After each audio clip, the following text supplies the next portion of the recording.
Good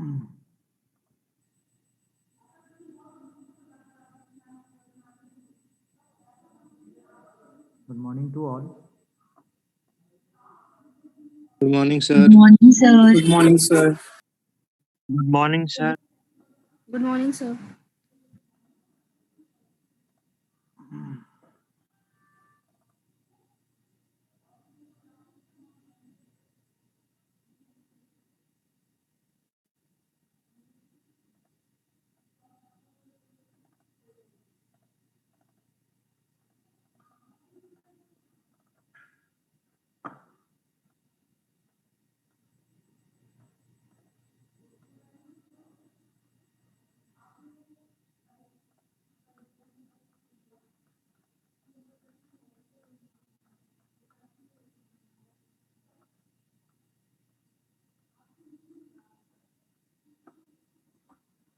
हाँ, कल तक मैंने कराया था, उसमें किसी को कोई डाउट्स है तो बताइए पहले, फिर आगे बढ़ते हैं।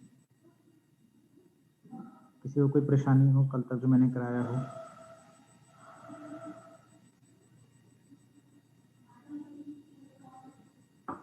चलिए, किसी को कोई क्वेश्चन हो, कोई क्वेरी हो रिगार्डिंग लास्ट क्लास जिसमें मैंने आपको ग्रीन सैंड बताया, मोल्ड्स बताए, मोल्ड्स कैसे बनाते हैं, उनके कंपोनेंट्स बताए।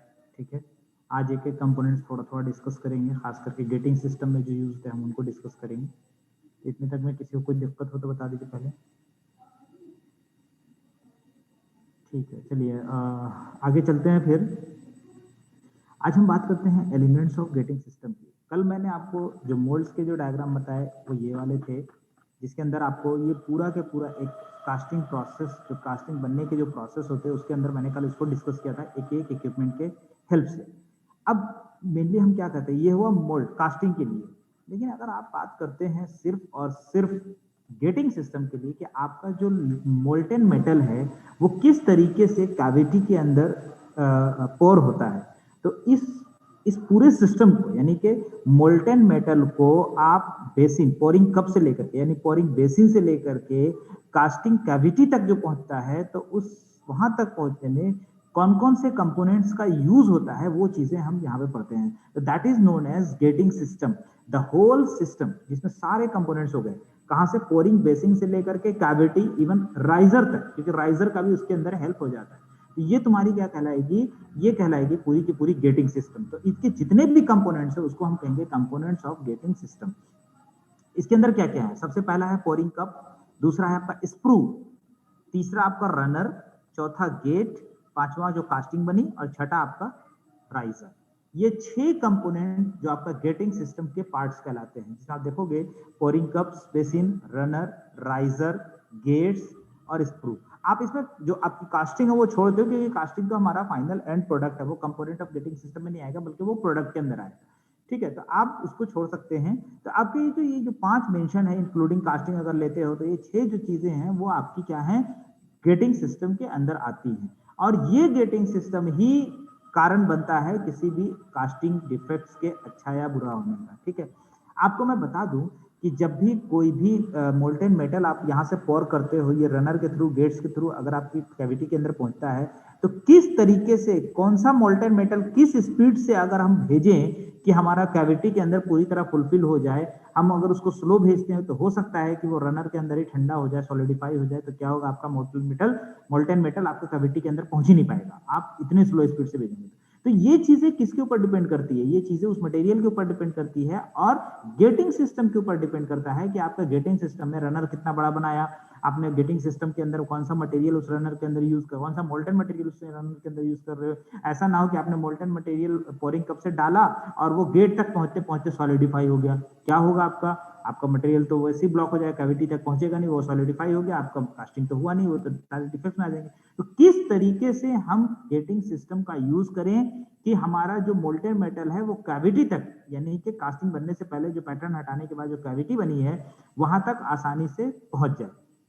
और एक एक का पर्पस, गेट का क्या पर्पस, रनर का क्या पर्पस, राइजर का क्या पर्पस, स्प्रू का क्या पर्पस, पोरिंग कप का क्या पर्पस, पोरिंग बेसिंग का क्या पर्पस, ये सारी चीजें गेटिंग सिस्टम के इंपॉर्टेंस को बढ़ा देती है। ठीक है, तो इसमें सबसे पहला जो दिया है कि जो गेटिंग सिस्टम है, अगर उसको उसकी जो आइडियल कंडीशन को मीट करना है तो 4-5 कुछ ऐसे पॉइंट्स हैं जिसको आपको हमेशा ध्यान में रखना है। सबसे पहला कि जो मोल्टन मेटल है वो स्टेडी स्पीड और स्लो स्पीड से आपकी मोल्ड कैविटी में जानी चाहिए। अदरवाइज क्या होगा, अगर आप स्पीड से, सपोज आप एक टैप चालू करते हो, टैप से पानी आप एक बकेट में फिल करते हो, तो क्या होता है, अगर आपने टैप को स्पीड से, आपने टैप को एकदम सडनली खोला, वाटर के फ्लो बहुत स्पीड से आए, तो क्या होगा, जो पानी है वो बहुत ज्यादा तेजी से स्ट्राइक करेगा कहाँ पे, बेस ऑफ द बकेट पे। तो क्या होगा, वो बकेट के नीचे, अब बकेट तो प्लास्टिक है, उसने तो उसके जो वाटर के फ्लो है, जो प्रेशर आ रहा है उसको एब्जॉर्ब कर लिया, लेकिन अगर वही चीज वहां मिट्टी होती तो क्या होता, वो मिट्टी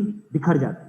वो मिट्टी का जो, अगर आपने सैंड बनाया, ऑब्वियस बात है, आप सीधे स्क्रू के थ्रू आप डाल रहे हो, अगर वहां हाई स्पीड से डालते तो क्या होगा, जो आपके नीचे जो मोल्ड बनी हुई है, सैंड मोल्ड, जो सैंड ग्रीन सैंड आपने यूज किया, वो सीधा जाएगा और उसको स्ट्राइक करेगा। स्ट्राइक करेगा तो क्या होगा, वहां जो आपका नीचे, अगर मान लो यहाँ से आपने डाला सीधा, यहाँ से मोल्टन मेटल डाला और यहाँ पे आकर के स्ट्राइक है, तो यहाँ पर का जो आपका जो ग्रीन सैंड है वो क्या होगा, वो डिस्टर्ब हो जाएगा, आपकी वहां पे जो शेप है वो बिखर जाएगी। ठीक है, तो ये एक हिंड्रेंस या टर्बुलेंस आपका एक वहां पे क्रिएट हो जाएगा हाई स्पीड से। दूसरा, अगर आपने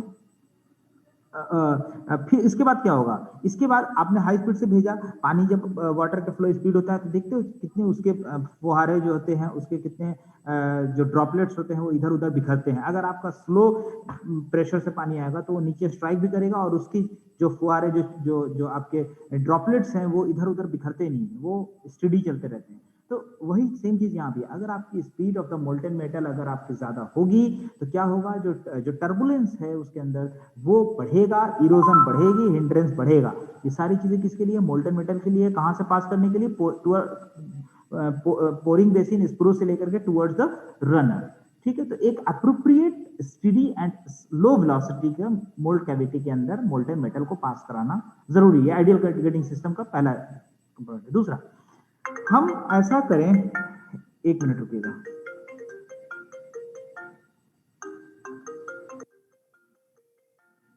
ये सतबीर जी, हेलो, क्लास ले रहा हूँ, बोलिए।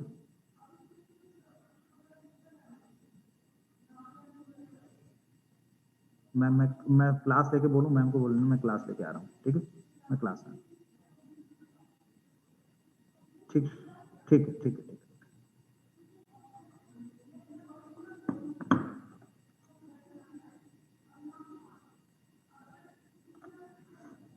हाँ जी, तो जो सेकंड है वो ये है कि जो आपका इससे सबसे अंदर, इसके बाद जो दूसरा डिफेक्ट जो क्रिएट होता है इसके अंदर, दैट इज एयर बबल्स। देखो, जो मेन जो कास्टिंग डिफेक्ट की बात करेंगे, जो हम नेक्स्ट, इसके बाद का जो नेक्स्ट क्वेश्चन उसके अंदर बात करेंगे, तो जो पोरोसिटी है, आपकी ब्लो होल्स हैं, ये दो ऐसे डिफेक्ट्स हैं जो कि जिसका कारण ही होता है जो जो गैसेस हैं वो ट्रैप्ड हो जाती हैं कास्टिंग के अंदर। अगर आपकी ज्यादा गैसेस ट्रैप हो गई हैं तो आपका ब्लो होल्स के अंदर आ जाता है, सरफेस तो स्मूथ रहता है लेकिन अंदर गैसेस ट्रैप हो जाती हैं। अगर स्मॉल गैसेस एब्जॉर्ब होती हैं तो उसको पोरोसिटी कहते हैं, पोरोसिटी क्रिएट हो जाती है। तो ये क्या है, ये एब्जॉर्बिंग ऑफ एयर है। अगर वो हो जाती है तो कहीं ना कहीं कास्टिंग वीक हो जाती है, आपका जो प्रोडक्ट है वो पूरी तरह फुलफिल नहीं होता है। तो हमें ऐसा मोल्टन मेटल को इस तरीके से उसमें पास करना है कि जो गैसेस हैं स्मॉल स्पीड से जाएगा, तो जो गैसेस होंगी वो धीरे धीरे, अब जैसे एक तरफ से आपने मोल्टन मेटल फ्लो कराना शुरू किया तो दूसरी तरफ से क्या होगा, दूसरी तरफ वो जो गैसेस होंगी वो आगे की तरफ मूव करेंगी और आगे जो आपका जो राइजर है वहां से आपका जो है क्या बोलते हैं, जो गैसेस हैं, जो इधर से गैसेस मटेरियल आ रहा है आगे गैस फॉरवर्ड करे तो वो मटेरियल आगे क्या करेगा, गैसेस को राइजर के थ्रू रिमूव करा देगा। ठीक है, तो ये क्या होते हैं, ये कहलाते हैं कि आपने कितने तरीके से गेटिंग सिस्टम का यूज कर करके कि आपने किस स्पीड से मोल्टन मेटल को फ्लो कराया ताकि उसके अंदर जो एयर एब्जॉर्बिंग है वो ना हो सके। पहले वाले में क्या था, स्पीड ऐसा ना हो कि जो आपकी कास्टिंग है, जो आपके जो सरफेस है, जो आपका मोल्ड है उसका सरफेस डिस्टर्ब ना हो, उस पर टर्बुलेंस ना हो, उस पर इरोजन ना हो। दूसरा ये है कि जो आपकी एब्जॉर्बिंग है, एयर एब्जॉर्बिंग है, वो आपकी ऐसी ना हो कि आपके कास्टिंग डिफेक्ट शुरू हो जाए। सेकंड, थर्ड है it should be able to prevent the formation of oxide. हमें ऐसा कास्टिंग बनाना, ऐसा ना हो कि उनके बीच में एयर गैप्स या मॉइस्चर इतने ज्यादा हो जाएं मोल्ड के अंदर कि जो कास्टिंग जो आपके मोल्टन मेटल है वहां पहुंची और उसके ऑक्साइड्स बनने शुरू हो जाए। तो क्या होगा, फिर बहुत सारे डिफेक्ट्स ऑक्साइड बनने से होने शुरू हो जाएंगे। मेटल का ऑक्साइड बनता है तो आप जानते ही हैं, जैसे फेरस ऑक्साइड बनता है, अगर मोल्टन मेटल आयरन का है तो फेरस ऑक्साइड बनेगा, तो आपका कोरोजन वगैरह की कैरेक्टरिस्टिक्स आनी शुरू हो जाएंगी। ठीक है, तो हमें ऑक्साइड्स के फॉर्मेशन को भी रोकना है। It should help in avoiding excessively high pouring temperature. बहुत ज्यादा हाई पोरिंग टेम्परेचर भी नहीं चाहिए, नहीं तो मोल्ड का जो ग्रीन सैंड है उसको भी नुकसान पहुंचाएगा। और ये लास्ट में जो इकोनॉमिकल कंडीशन वगैरह होती है, ये सब चीजें होती हैं। ठीक है, इसके बाद अब हमारा जो गेटिंग सिस्टम में जो टर्म यूजर है, दो तीन चीजें, पांच चीजें मैंने बताया आपको, pouring cup, sprue, runner, gates and riser. इन चीजों को हमें डिस्कस करना है। तो सबसे पहला आपका है पोरिंग कप्स। पोरिंग कप्स और पोरिंग बेसिन दोनों एक ही चीज है। कप्स में क्या होता है, हम डायरेक्टली आपका जो लैडल है, लैडल से सीधा आपका जो है क्या नाम है पोरिंग कप में डाल देते हैं। ठीक है, यानी यहाँ पे आपका जो पोरिंग कप दिख रहे हैं ऊपर में सीधा डालता है और ये सीधा स्प्रू के थ्रू नीचे आता है। लेकिन पोरिंग बेसिन में क्या होता है, जो कप है वो कप डायरेक्ट नहीं आता है, उसके बगल में साइड में आपकी जो बेसिन की तरह एक शेप बना होता है, हम बेसिन में पोर करते हैं और फिर क्या होता है, ये बेसिन के थ्रू फिर ये आपका ये जो है स्प्रू में आता है। ठीक है, अब बेसिन से स्प्रू में जाने के लिए आप बेसिन से स्प्रू में जाने के लिए आप क्या कर सकते हैं, यहाँ पे स्किन कोर भी लगा सकते हैं, ताकि आप चाहते हैं कि हमारा जो फ्लो है वो स्मॉल हो, यानी मोल्टन मेटल यहाँ इस छोटे से स्पेस से जाए, यानी ज्यादा फ्लो ना करे, धीरे धीरे जाए, सीधी जाए। तब क्या करेंगे, आप एक स्किन कोर लगा देते ताकि जो फ्लो रेट है आप उसको कम कर सके। ये पोरिंग बेसिन से आपका स्प्रू के अंदर जो कि सीधा वो कनेक्ट करता है रनर को। ठीक है, तो ये आपकी हो गई पोरिंग बेसिन। ऊपर हो गया पोरिंग कप्स, डायरेक्ट जो आपका सीधा के सीधा वो स्प्रू के अंदर जाएगा, और पोरिंग बेसिन, आप पोरिंग बेसिन फिल करेंगे। फिर वहां से रेगुलेट होता है कि आप कितने फ्लो रेट से आप उस मोल्टेन मेटल को उस कैविटी के अंदर भेजने के प्रोसेस में हैं।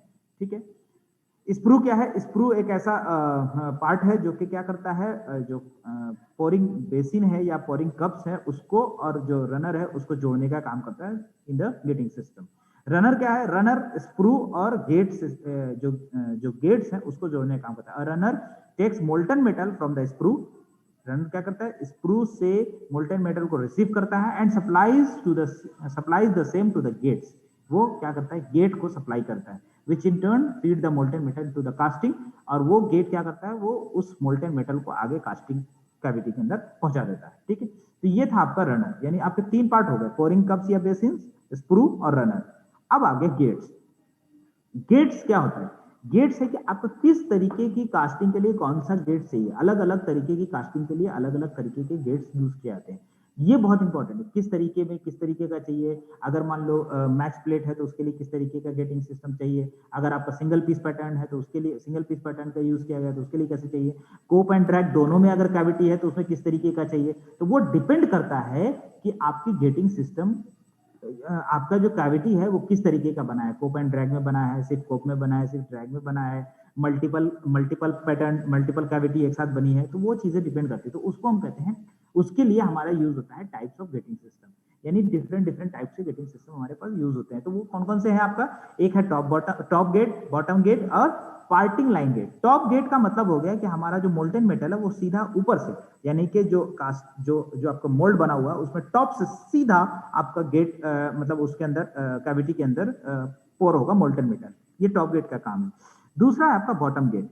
बॉटम गेट का मतलब ये है कि आपका जो मोल्टन मेटल है वो पहले बॉटम ऑफ द मोल्ड जाएगा और फिर वहां से राइज होकर के थोड़ा सा आपका ऊपर की तरफ आएगा। यानी ये देखिए, ये नीचे वाला, ये दोनों ओपन सिस्टम और एज सिस्टम, ये दोनों टॉप गेट का ही एग्जांपल है। ये दोनों टॉप है, ये भी टॉप है और ये भी टॉप है। लेकिन जब आप नीचे देखेंगे बॉटम गेट में तो आपका दिख रहा है, पहले ये पोरिंग बेसिन से स्प्रू के थ्रू आया, फिर आया आपका नीचे रनर आया और फिर रनर से नीचे से आपका पोर होना शुरू हुआ। यानी कि पहले धीरे धीरे कैविटी बढ़ेगी, पहले नीचे का पोर्शन बढ़ेगा, धीरे धीरे धीरे धीरे कैविटी बढ़ता बढ़ता फिर यहां तक पहुंचेगा, ऊपर तक पहुंचेगा। तो ये आपकी कहलाएगी बॉटम गेट। और एक हो गई parting line gate. Parting line का मतलब है कि जो कोप और ड्रैग जो तो आपने यूज किए थे कास्टिंग के अंदर, तो उनके बीचों बीच यानी कोप एंड ड्रैग के बीचों बीच अगर आपकी जो रनर लाई करती है, या ये कह लो कि जो कैविटी बनी है उसके बीचों बीच अगर आपका सिस्टम इन कर रहा है, तो उसको हम कहते हैं पार्टिंग लाइन गेट। यानी कि देखो ये आपकी कैविटी है, इस कैविटी के अंदर आपका जो आपका जो रनर है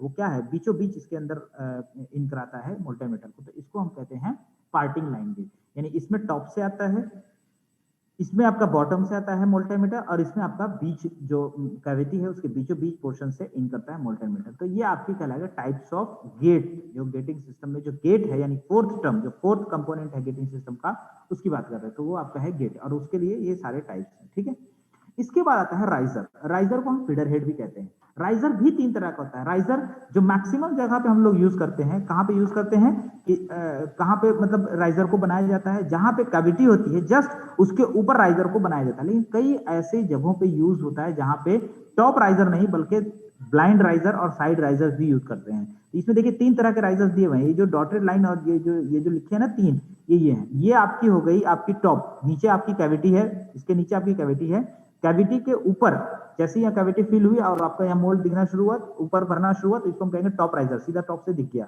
ये है आपका ब्लाइंड राइजर। आपका जो मोल्ड फिल होने के बाद एक्स्ट्रा जो आपके जो मोल्टन मटेरियल वो राइट साइड में स्विच करेगा और फिर यहाँ से इधर दिखेगी, यानी इस तरफ दिखेगी, यानी कैविटी ये है लेकिन इसके इस साइड में अगर आपको दिखेगी तो वो ब्लाइंड राइजर है। और साइड राइजर का मतलब आपका जो राइजर है वो ऊपर की तरफ दिख करके साइड से आपका उसका जो इंडिकेशन है वो मिलना शुरू होगा, तो उसको हम कहते हैं साइड राइजर। तो ये वाला आपका है साइड राइजर। राइजर का फंक्शन क्या है? राइजर क्या करता है? राइजर है आपका जो कि कैविटी के ऊपर टॉप माउंट होता है और इसका कुछ फंक्शन है, यानी मोल्टेन मेटल इसमें दिखता है कि हाँ मोल्टेन मेटल फिल हुआ है या नहीं हुआ है। ठीक है, वो उसमें जो मोल्टेन मेटल फिल होने के बाद जो राइज करता है उससे बनाते हैं। तो इसका फंक्शन क्या है? इसके तीन चार फंक्शन है। एक फंक्शन तो ये है कि ये जो सॉलिडिफिकेशन का जो प्रोसेस है उसके लिए जो एयर चाहिए वो प्रोवाइड करता है। आप पूरी पैक, जब आपका पूरा एक तरफ से मोल्टेन मेटल आपका फिल हो रहा है, दूसरी तरफ से अगर पूरी पैकिंग सील होती है तो सॉलिडिफिकेशन में बहुत सारे डिफेक्ट्स आने शुरू हो जाते हैं। आपको कहीं ना कहीं सॉलिडिफिकेशन में एयर की रिक्वायरमेंट होगी।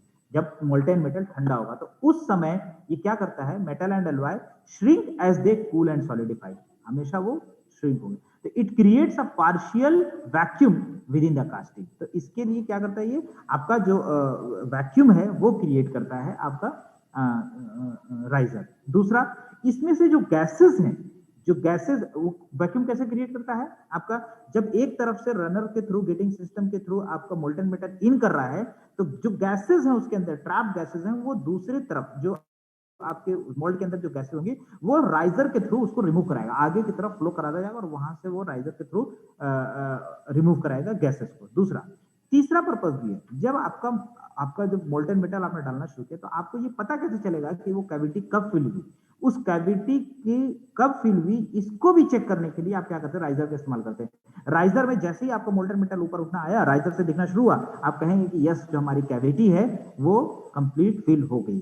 ठीक है, तो ये आपके मेन 3 पॉइंट्स थे जो कि आपका फंक्शन ऑफ राइजर्स के अंदर आता है। उसके बाद आता है risers promote directional solidification. Obvious बात है, आपका जो है जो वैक्यूम क्रिएशन होता है, अगर उसमें जो सॉलिडिफिकेशन की बात करेंगे, क्योंकि आगे राइजर में जब थोड़ा सा मटेरियल आपका हाई हो जाता है तो अंदर की तरफ जब सॉलिडिफिकेशन होगा तो क्या होता है वहां पे वैक्यूम क्रिएट होती है, जो सॉलिडिफिकेशन जो कूलिंग का प्रोसेस है उसको अच्छा करता है। अगर मान लो उसमें एयर कूलिंग में ही एयर ट्रैप होगा तो बहुत सारे एरर्स, जो गैसेस हैं, जो ट्रैप गैसेस है, उनकी वजह से जो एरर आनी शुरू होंगी तो वो कास्टिंग डिफेक्ट्स के अंदर चला जाएगा। तो ये आपके 4 ऐसे फंक्शंस थे जो राइजर्स के थे। ये थे आपकी गेटिंग सिस्टम जो मैंने अभी पढ़ाया। अब आता है कास्टिंग डिफेक्ट्स। कास्टिंग डिफेक्ट्स क्या है कि जो कास्टिंग है उसमें बहुत तरह की जो जनरली जो डिफेक्ट्स आती हैं, मैं उनकी बात करूंगा। 3-4 तो मैंने 2 तो मैंने आपको बताई दी है, ब्लो होल्स और पोरोसिटी। मैं अभी उसको डिस्कस करता हूँ, उसके कॉजेस क्या हैं और उसकी रेमेडीज क्या है, दोनों चीजें मैं पढ़नी है। जो डिफेक्ट्स हैं उसमें और भी कारण है, यहाँ पे हमने मेंशन किया है 7-8 मैंने मेंशन किए हैं, 14 हमने मेंशन किए हैं। ठीक है, जिसमें से 9 को हमने उसके कारण और रेमेडीज यानी कॉज एंड रेमेडीज दोनों मैंने दिए हैं। बाकी आपके 10, 11, 12, 13, 14 डू योरसेल्फ मैंने लिख दिया है, आप खुद भी कर सकते हैं। मैं क्योंकि मैं इसको आपके असाइनमेंट के अंदर भी देने वाला हूँ, जो आपके ये हैं कास्टिंग डिफेक्ट्स। इसके अंदर जो सबसे पहला और इंपॉर्टेंट जो डिफेक्ट्स है दैट इज मिसमैच।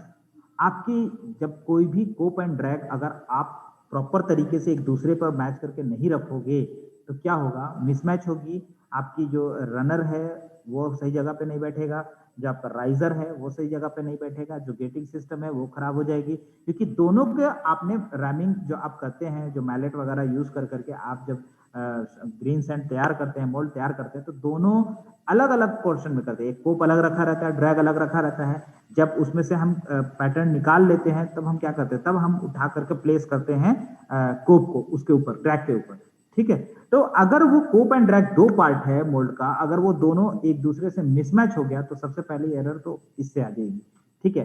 तो इसके कॉजेस क्या है, वॉर्न आउट और बेंट क्लैंपिंग। अब आपने सिर्फ रखने से ही नहीं, आपकी क्लैंपिंग सही से नहीं हुई, आपकी जो अलाइनमेंट है वो ठीक से नहीं हुई, ठीक है। कोर के जो बॉक्सेस हैं, सपोज 50 पीस था, 25 अलग हो गया, तो वो क्या होंगे, जो कोर बॉक्सेस है और उसमें फॉल्ट होना शुरू हो गया, ठीक है। इम्प्रॉपर लोकेशन ऑफ कोर्स, जो हमने कोर्स प्लेस की तो उसकी इम्प्रॉपर लोकेशन होगी, तो वो कारण है मिसमैच के। इसके रेमेडीज क्या है, ये तो कोई खास नहीं है, आपका जो भी आप बॉक्सेस है वो ढंग से रखिए, प्रॉपरली रखिए, लोकेशन देख लीजिए कहाँ पर रख रहे हैं, ठीक है। पिंस अच्छे से लगाइए, पिंस जब भी मिसमैच होगा तो कभी भी किसी भी चीज का मिसमैच होता है तो पिंस नहीं लगते हैं, आपको ध्यान रखना है। पिंस लगाइए तो मिसमैच नहीं होगा, ठीक है। तो ये चीजें आपकी कोप एंड ड्रैग के पार्ट में हो गई, ये हो गया मिसमैच। दूसरा है ब्लो होल्स। ब्लो होल्स में आपके मैंने बताया जो गैसेस होती हैं वो ट्रैप्ड होती हैं, लार्ज अमाउंट ऑफ गैसेस होती हैं, ठीक है। इसके अंदर मॉइस्चर कंटेंट होता है, इस वजह से ब्लो होल्स होते हैं। इसका एक और कारण है कि उसमें जो ऑर्गेनिक बाइंडर्स है वो ज्यादा यूज होती हैं, resulting in the high amount of gases. जो ऑर्गेनिक जो आपके बाइंडर्स है वो क्या करेंगे, फिर उसमें केमिकल रिएक्शंस होंगे तो वो गैसेस प्रोड्यूस करेंगी और वो गैसेस फिर उसी में ट्रैप हो जाती हैं कास्टिंग के अंदर, ठीक है। तो ये आपके यहाँ और दो चीजें, गैस और मॉइस्चर, तो ये ब्लो होल्स के कारण से, ठीक है। और जो ब्लो होल्स हैं वो उनका जो सरफेस है वो तो स्मूथ तो होता है, लेकिन उसके अंदर जब गैसेस ट्रैप हो जाएंगी, मॉइस्चर कंटेंट रह जाएगा, तो क्या होगा, वो वीक हो जाता है, वो कास्टिंग, ठीक है। तो इसके लिए क्या करते हैं हम लोग, रेमेडीज में क्या करते हैं, moisture content should be properly controlled in mould sand, core should be adequately baked, metal inserts use should be clean and free from rust, organic binders should be used with restriction, ठीक है, restriction, ठीक है। तो ये सारी चीजें इसके मतलब ब्लो होल्स के लिए, ठीक है। उसके बाद आता है आपका पोरोसिटी। पोरोसिटी क्या है, ये भी गैस ट्रैप्शन, इसमें स्मॉल गैप्स होती हैं, इसमें टेम्परेचर का भी रोल हो जाता है, ठीक है। तो जहाँ पे हाई टेम्परेचर होती है वहां से भी जो उसके अंदर गैस ट्रैप्ड, हाई टेम्परेचर के अंदर गैस बहुत इजीली एब्जॉर्ब हो जाती है, ठीक है। और फिर क्या होता है, वो मेटल, जिस भी मेटल का सॉलिडिफिकेशन होता है तो इसमें डिसॉल्व हो जाती है, वो गैसेस डिसॉल्व हो जाती है उस मेटल में, ठीक है। फिर आपका जो फ्लक्स यूज कर रहे हैं अगर हम लोग उसमें और कम फ्लक्स यूज कर रहे हैं तो क्या होता है, वो पोरोसिटी आपकी डिफेक्ट शुरू हो जाती है, ठीक है। तो ये क्या है, फ्लक्स क्या है, फ्लक्स भी हम लोग एडिटिव्स की तरह यूज करते हैं कास्टिंग के अंदर, ठीक है। तो ये क्या है, ये सब कॉजेज हैं, पोरोसिटी, ये भी गैस। इसके लिए हम क्या करते हैं, रेमेडीज आपकी रेगुलर पोरिंग टेम्परेचर होती है, ऐसा नहीं कम और ज्यादा टेम्परेचर रख रहे हैं तो उसकी वजह से भी होती है।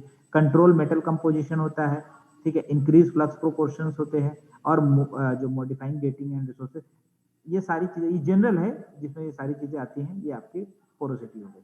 श्रिंकेज में पहले बता चुका हूँ, श्रिंकेज भी होती है, आप अगर प्रॉपर तरीके का अलाउंसेस नहीं दोगे तो क्या होगा, वो कास्टिंग डिफेक्ट्स में आ जाएगा। आपकी जो साइज की, जिस साइज की भी आपको कास्टिंग चाहिए थी, जिस साइज का भी आपको प्रोडक्ट चाहिए था, वो साइज का नहीं बनेगा, ठीक है।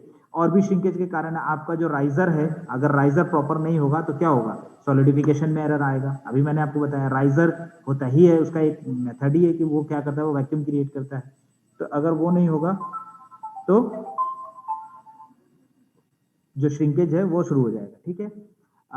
इम्प्रॉपर चिलिंग, चिलिंग मतलब ठंडा होना, अगर आपने उसको इम्प्रॉपर चिलिंग है, आपकी कूलिंग प्रोसेस सही नहीं है तो भी श्रिंकेज होगी आपको, ठीक है। तो इसके रेमेडीज क्या है, ensure proper directional solidification and by modifying gating rising. ये श्रिंकेज तो आपको मैंने पिछले क्लास में बताया था, जो आपका अलाउंसेस हम देते हैं श्रिंकेज में, जो पिछले क्लास कल की मैंने क्लास ली थी उसमें बताया था, जो अलाउंसेस देते हैं उसके अंदर हम लोग यूज करते हैं, ठीक है। तो ये श्रिंकेज है। श्रिंकेज तब होती है जब मेटल सॉलिडिफिकेशन प्रोसेस होता है। इंक्लूजन, कभी कभी क्या होता है कि जो मेटालिक पार्ट, जो मोल्टेन मेटल का पार्ट है, उसमें नॉन मेटल के पार्टिकल्स आके मिक्स हो जाते हैं, ठीक है, तो ये भी ध्यान रखना था। नॉन मेटल का मतलब डस्ट पार्टिकल भी हो गया, बाहर से कोई पार्टिकल मिक्स हो गए, तो वो ध्यान रखने की बात है। तो जो non metallic part, foreign material का मतलब बाहर के मटेरियल वो आते हैं, तो वो क्या होते हैं, तो वो उसमें मिक्स हो जाते हैं, उस वजह से कास्टिंग हो जाती है, कास्टिंग जो है वो खराब हो जाती है। ठीक है, उसके अंदर जो आपके फॉरेन नॉन मेटालिक पार्ट्स में क्या क्या आ सकते हैं, वो इट में बी स्लैग, इट में बी डर्ट, इट में बी ऑक्साइड्स, इट में बी गैसेस, ये सारे हो सकते हैं। ठीक है, इसके कॉजेस क्या है, गेटिंग सिस्टम सही नहीं होना, गेटिंग सिस्टम खराब होगा, कहीं से कोई भी पार्टिकल आ जाएगा, पोरिंग सही नहीं होना, पोरिंग के साथ साथ आपने ध्यान नहीं दिया, पोरिंग के आसपास डस्ट लगा। जब भी कभी भी पोरिंग करते हैं तो बहुत नीट एंड क्लीन करके करते हैं। हो सकता है एक छोटा सा कंकर पत्थर भी आ जाए तो वो भी फॉल्ट हो जाता है, वो इंक्लूजन का फॉल्ट होता है। ठीक है, इसके लिए क्या करते हैं हम लोग, गेटिंग सिस्टम सही करते हैं, पोरिंग अच्छे से करते हैं, टर्बुलेंस का ध्यान रखते हैं। होता क्या है, अगर आपने स्पीड डाल दिया तो क्या होगा, नीचे का जो ग्रीन सैंड है वो भी उसके अंदर मिक्स हो गया, ये सारी चीजें इंक्लूजन के अंदर आती है। हो सकता है जो ग्रीन सैंड आपने प्रिपेयर किया था वो ग्रीन सैंड के साथ ही मिक्स होकर के मोल्टेन मेटल चला गया, ये सारी चीजें आपकी इंक्लूजन के अंदर आती है, तो ये आपका एक ये भी डिफेक्ट क्रिएट करता है। हॉट टीयर्स, जो क्रैकिंग्स होती हैं मटेरियल के सरफेसेस पे, जो क्रैक्स होते हैं, जो कास्टिंग बनी उसके ऊपर क्रैक्स भी दिखते हैं, वो हॉट क्रैक्स जो होती हैं उसको हम लोग हॉट टीयर्स कहते हैं, तो वो भी दिखती है। उसका कारण क्या है, आपने जो स्पीड ऑफ द जो आपकी मोल्टेन मेटल है वो भी कारण है। आप रैमिंग बहुत ज्यादा कर दिए, मटेरियल की जब रैमिंग करते हैं, सॉरी मोल्ड की जब रैमिंग करते हैं तो उसमें जो रैमिंग की है उसकी बहुत हार्ड रैमिंग की है, उसकी वजह से भी होती है। इसके लिए क्या करते हैं हम लोग, जो रैमिंग है उसको बहुत इजी करते हैं हम, रैमिंग को पकड़ करके ऐसे से नहीं करते। उससे क्या होगा कि मटेरियल जो है आपका जो है सॉरी जो कास्टिंग जो है उसमें क्रैकिंग्स आने शुरू हो जाती है। ठीक है, और उसके बाद इसमें एक और कारण है, lack of collapsibility and core mould. जो कोर आपने बनाए थे, कोर एंड जो कोर प्रिंट आपने लिए थे, तो उसमें भी अगर वो भी प्रॉपर नहीं होगा तो आपका वो भी जो है हॉट टीयर्स के अंदर आएगा। ठीक है, कट्स एंड वॉशेस, कट्स भी पड़ते हैं, टीयर्स होती हैं, इरोजन्स होते हैं। ठीक है, this defects occur due to the erosion of the sand from the mould और core surface by the molten metal. तो जहाँ पे सैंड लगी हुई है वहां से इरोजन्स होते हैं, सैंड की इरोजन्स होती है, तो वहां पे कट्स लग जाते हैं, मोल्टेन मेटल में कट्स लग जाते हैं, और वो क्या करता है, सरफेस रफ हो जाता है। आप इसके बाद क्या करते हैं, मशीनिंग प्रोसेस करते हैं वो सरफेस स्मूथ करने के लिए। ये डिफेक्ट्स तो हैं, लेकिन हम इसकी मशीनिंग प्रोसेस कर करके, अगर हम अलाउंसेस देते हो तो हम इसकी मशीनिंग प्रोसेस कर करके हम इन जो डिफेक्ट्स है इसको रिमूव भी कर सकते हैं। ठीक है, इसके बाद एक और है आपका metal penetration and fusion. Metal penetration में क्या है आपका कि this defect occur as a rough and uneven external surface on the casting. मैंने अभी बताया कि ये सब अब सरफेसेस के हैं, अब सरफेसेस में जितने भी डिफेक्ट्स होते हैं इट शुड बी मिनिमाइज, और अगर हो गया तो आप उसको मशीनिंग प्रोसेस, अगर आपने अलाउंसेस दिए हैं तो आप उसको मशीनिंग प्रोसेस से रिमूव कर सकते हैं। अब इसके कॉजेस क्या है, जो अगर मेटल पेनिट्रेशन हो रहा है, मोल्टेन मेटल इंटर कर रहा है और उसके सरफेस के जो वो हैं वो रफ हो रहे हैं, वो अनइवन हो रहा है, तो उसके लिए आप कारण क्या क्या बनता है। एक है ग्रेन साइज, अगर आपका ग्रेन साइज ज्यादा यूज किया आपने, किसका, सैंड ग्रेन साइज, तब रफ सरफेस यूज होगा। ठीक है, क्यों, क्योंकि जो आपकी मोल्ड है, जो आपका कैविटी बना है, उसका जो आउटर पार्ट होगा वो रफ होगा, वो ज्यादा ग्रेन बड़े साइज का बना होगा, तो वो ज्यादा बना होगा तो जो मोल्टेन मेटल है वो उसका सरफेस से अटैच होगा, जब भी उसको सॉलिडिफाई होगा तो वो उसका शेप ले लेगा, तो वो अनइवन शेप बहुत जल्दी क्रिएट कर लेगा। ठीक है, आपने रैमिंग सॉफ्ट रैमिंग करी आपकी हॉट टीयर्स को बचाने के लिए, पर इतनी सॉफ्ट हो गई तो फिर मेटल पेनिट्रेशन अनइवन होगा कि जो कैविटी बनी थी उसमें कहीं पर थोड़ा ज्यादा, कहीं पे थोड़ा कम, कहीं पे थोड़ा ज्यादा, तो ये अनइवननेस आ जाएगी जो बाहर के सरफेसेस हैं। तो सॉफ्ट रैमिंग भी इसका एक कारण है। ठीक है, आपका जो मोल्ड सैंड और कोर है लो स्ट्रेंथ, उनकी स्ट्रेंथ कम है, तो वो अगर आपने कोर कहीं पर फिक्स किया और अगर स्ट्रेंथ कम है तो वो हिल डुल सकते हैं, तो उसके कारण से भी होता है। और pouring temperature of metal is too high, अगर मेटल का टेम्परेचर बहुत हाई है तो उस केस में होता है। तो ये इन कॉजेस को दूर करने के लिए उसके रेमेडीज हैं, वो रेमेडीज आप दूर कर लीजिए। लार्ज है तो उसको अप्रोप्रिएट साइज में करिए, सॉफ्ट है तो थोड़ा सा प्रोवाइड हार्डर रमिंग, इतना भी हार्डर नहीं कि आपके हॉट क्रैक शुरू हो जाए। ठीक है, तो ये आपके मेटल पेनिट्रेशन है। इसके बाद आता है आपका फ्यूजन। फ्यूजन क्या है, जो आपकी defect appears as rough glassy surface over the ले लूंगा अपने आप।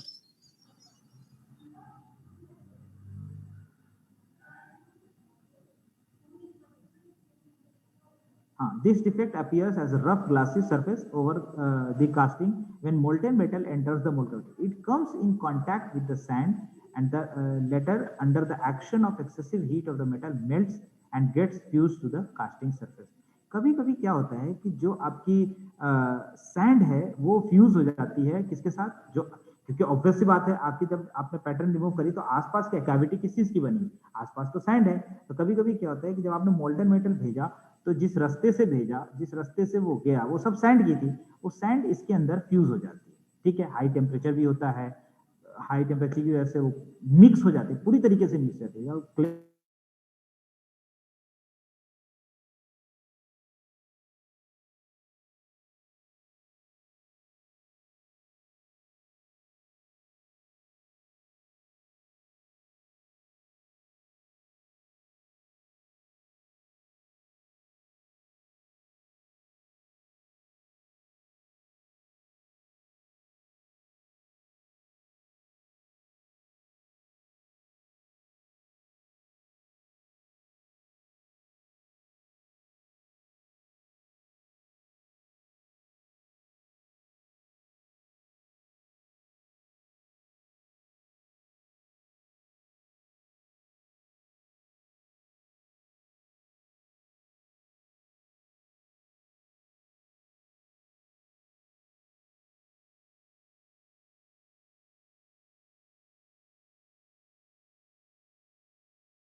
तो अब इसमें देखेंगे फ्यूजन है, फ्यूजन के अंदर मैंने बताया आपको जो इतनी हाई टेम्परेचर होती है, क्ले है, कोल पाउडर है, ये सब क्या होते हैं, ये सब इतनी हाई टेम्परेचर की वजह से उसके अंदर मिक्स हो जाते हैं, मेल्ट हो जाते हैं, तो वो क्या होते हैं, वो फिर फ्यूजन एक डिफेक्ट होता है जो जनरेट होता है। ठीक है, तो इसके लिए गेटिंग सिस्टम, इसके लिए कौन रिस्पॉन्सिबल है, गेटिंग सिस्टम है, बहुत ज्यादा टेम्परेचर है, आपकी जो आपकी फेसिंग सैंड है, फेसिंग सैंड का मतलब हुआ कि जहां से आप एंड करा रहे हो मोल्टेन मेटल को, वहां की जो सैंड है वो सही नहीं है, उसमें इरोजन्स हो रहे हैं, वहां से इरोजन्स की वजह से वो निकल रहे हैं। मोल्डिंग सैंड के रेफ्रैक्टरीनेस लो है, रेफ्रैक्टरीनेस मतलब कि वो जरा सा भी अगर उसके ऊपर मोल्टेन मेटल फ्लो कर रहा है तो वो उसके साथ स्टिक हो जा रही है, तो वो क्या है, वो रेफ्रैक्टरीनेस को दिखाता है। तो ये क्या है, ये इसके कॉजेज हैं। इसको दूर करने के लिए उसी का अगेंस्ट जो आपका प्रो एंड कॉन्स के होते हैं वो सारी चीजें यूज होती हैं, दैट इज इन रेमेडीज। ठीक है, इसके बाद आप कहते हैं शॉर्ट मेटल शिफ्ट्स, राइट, ये सब बहुत रेयरली यूज होते हैं बट होते हैं। ठीक है, तो ये इसलिए मैंने नाम दे दिया है, मेनली ये आपके 9 हैं जो हमने इसमें डिफाइन किए हैं। ठीक है, इतने में किसी को कोई परेशानी हो तो बताओ, फिर आगे चलते हैं। किसी को कोई दिक्कत डाउट हो तो बताइए प्लीज, उसके बाद फिर नेक्स्ट स्टार्ट करते हैं। No, sir. हाँ बोलो। Sir, erosion of molds means? Halogen of moulds का मतलब हो गया कि जब आप मोल्टन मेटल किसी भी पोरिंग बेसिन से आप उसमें डालें तो वो स्ट्राइक करेगा नीचे। अब आप यहाँ देखो, मैं एक आपको फिगर दिखा रहा हूँ।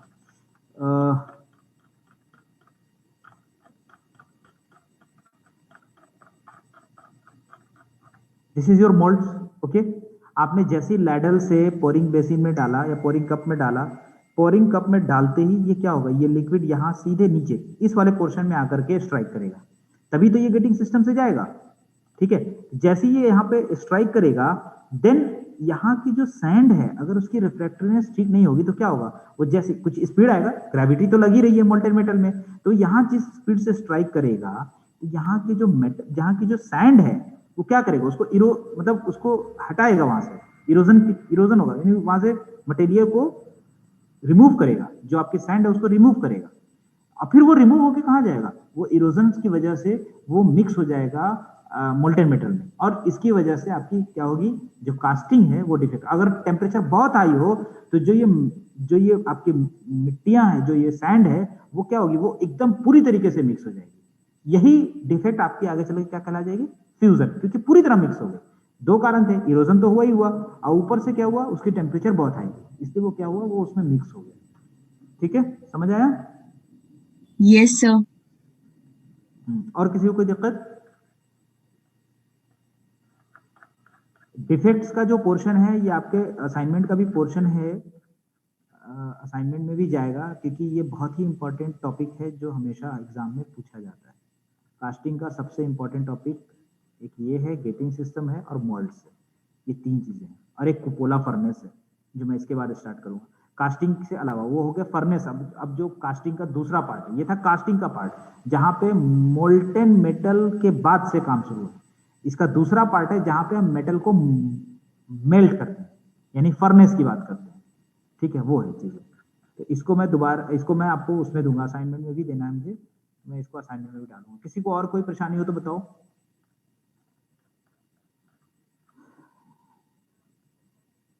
किसी को कोई परेशानी हो? नहीं, चलिए अटेंडेंस भेज दीजिएगा मुझे भाई। देखो दोबारा से लोग बहुत कम ज्वाइन करते हैं, ये बहुत दुखदाई बात है। अभी 39 40 थे, अब देखो 34 हो गए। हर्षित गुप्ता हैं? हाँ सर, मैंने ले ली, अटेंडेंस भेज रहा हूँ। फर्स्ट वाली ली थी, अभी वाली ली है? फर्स्ट फाइल ली थी सर। अच्छा चलो ठीक है, भेज दें। चलिए, अब हमारा जो सेकंड कास्टिंग का जो एक सेकंड पार्ट है, दैट इज कुपोला। कुपोला मतलब, कुपोला क्या है, एक फर्नेस का नाम है। ठीक है, जहां पे हम क्या करते हैं, अब हम बात कर रहे हैं जो मोल्टेन मेटल को मेल्ट हमने कैसे किया, तो वो अपने आप तो मेल्ट नहीं हो जाएगा, वो भी फाउंड्री प्रोसेस में ही होता है। यानी हमने क्या करना है, अगर स्टील यूज किया तो स्टील को हम मेल्ट कैसे करेंगे, मेल्ट करने के बाद हम स्टील को उस मेल्टिंग जोन से कैसे मोल्टेन फॉर्म में बाहर निकालेंगे, ये चीजें आती है, फर्नेस की बात आती है। यानी आप फर्नेस पे क्या करते हैं, उसको हीट करते हैं और फिर उसको मेल्ट करके फिर उसको हम लोग मोल्ड के अंदर, कैविटी के अंदर देते हैं, तो कास्टिंग होती है, सॉलिडिफिकेशन होता है। इसी जो आपकी फर्नेस की बात कर रहे हैं, तो उसमें जो हम लोग यूज करते हैं या जो इंडस्ट्री में यूज होता है, खास करके स्टील के लिए, दैट इज आयरन के लिए, दैट इज कुपोला। इसको हम कहते हैं कुपोला फर्नेस। इसको हम अगली क्लास में डिस्कस करेंगे डिटेल में, from the bottom to top, यहां से लेकर के यहां तक आपको पूरी तरीके से पढ़ना है। ये बहुत बार आता है, ये डायग्राम ध्यान रखिए, ये डायग्राम हमेशा पूछे जाते हैं। ये डायग्राम आपको बनाना पड़ता है एग्जामिनेशन में, अगर ऑफलाइन होगा और आता है तो बनाया जाता है। ये लगभग हर दूसरे साल पूछे जाते हैं, हर दूसरे साल ये क्वेश्चन आता है। कुपोला का डायग्राम बनाइए, एक्सप्लेनेशन, प्रिंसिपल, थ्योरी, सारी चीजें लिखनी है। ठीक है, तो ये चीजें हैं कुपोला ऑपरेशंस। बस इसके बाद आपका यूनिट खत्म हो जाएगा। ये सब कुपोला की पार्ट है, जोन कहाँ कहाँ पे कौन कौन सा रिएक्शन हुआ, वो चीजें मैं नेक्स्ट क्लास में इसको डिस्कस करूंगा, डिटेल में है पूरा। यहां तक है कुपोला, दैट्स इट, खत्म। यूनिट आपकी खत्म है। थोड़ी सी आपको मैं कास्टिंग के अदर प्रोसेस, ये था मोल्ड कास्टिंग। अब कुछ और टेक्निक यूज होते हैं आज के जमाने में, डाई कास्टिंग है, आपका मेटालिक मोल्ड कास्टिंग है, नॉन मेटालिक कास्टिंग है, कंटिन्यूअस कास्टिंग के अंदर आपके 2-3 प्रोसेस हैं। ठीक है, रेसिप्रोकेटिंग मोल्ड है। इसके बारे में इंट्रोडक्शन देना है, ये डीप नहीं पढ़ना आपको, इसके बारे में सिर्फ आपको इंट्रोडक्शन देना है और उसके बाद काम चलता है। जैसे आपका ये है permanent mould casting. Permanent mould casting में आपको देखो, ये कास्टिंग है, ये गेटिंग सिस्टम है, ठीक है, और ये आपकी कैविटी है, परमानेंट कैविटी। आपको कुछ नहीं करना, मैंने आपको बताया था, हम लोग सैंड बनाते हैं, सैंड परमानेंट में नहीं आता, टेम्पररी में आता है। ठीक है, परमानेंट में ये है आपका। ठीक है, एक कैविटी बना दी उसकी यूजिंग, एक परमानेंट कैविटी बन गई, अब उससे मास प्रोडक्शन निकलता रहता है। ठीक है, ये है, इसका सिर्फ इंट्रोडक्शन देना है, 3-4 पेज में है, इंट्रोडक्शन दे करके हम लोग चलेंगे डाई कास्टिंग। ठीक है, किसी को कोई दिक्कत हो तो बताइए पहले।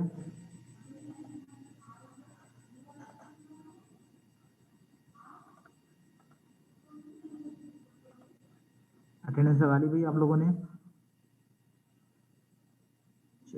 गुड, बाकी अब हम लोग नेक्स्ट क्लास में डिस्कस करेंगे। Sir, you're not sharing link for attendance. क्या?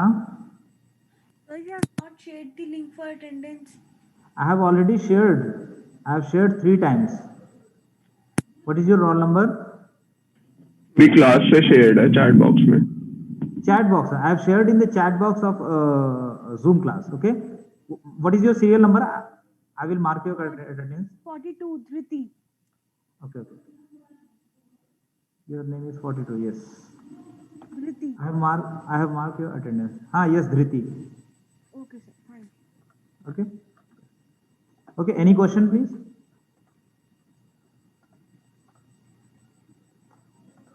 No. Okay. I will discuss in next class. Okay. From the cupola furnace. Okay. Thank you.